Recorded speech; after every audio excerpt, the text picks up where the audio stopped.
Hello भाई लोग, कैसे हैं आप सब। आप देख रहे हैं डीके एंटरटेनमेंट चैनल। तो एक पवन सिंह का बहुत ही बड़ा हाई लेवल गाने का एक पोस्टर जारी हुआ है और टीजर 13 तारीख को रिलीज होने वाला है। आज भी उसका एक झलक आप लोगों को सारेगामा हम भोजपुरी चैनल पर देखने को मिला है। तो आप लोग ऐसे ही देखते रहिए और मेरे चैनल डीके एंटरटेनमेंट को सब्सक्राइब करना ना भूलें। तो इनका एक गाना आ रहा है लाल घंघरा। लाल घंघरा ये पवन सिंह का सबसे बड़ा वीडियो होने वाला है भोजपुरी में।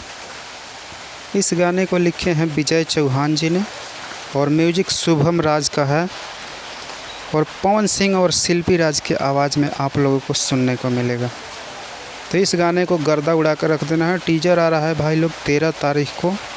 तो आप लोग ऐसे ही सुनते रहिए और लाल घंघरा को देखना ना भूलिए। 13 तारीख को टीजर आ रहा है। पावर स्टार पवन सिंह जी का धमाका होने वाला है।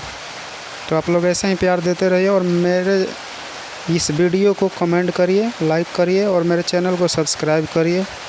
और जितने भी लोग हैं वो 13 तारीख को तैयार हो जाइए पवन फैंस और देखिए और सबको झुमाइए।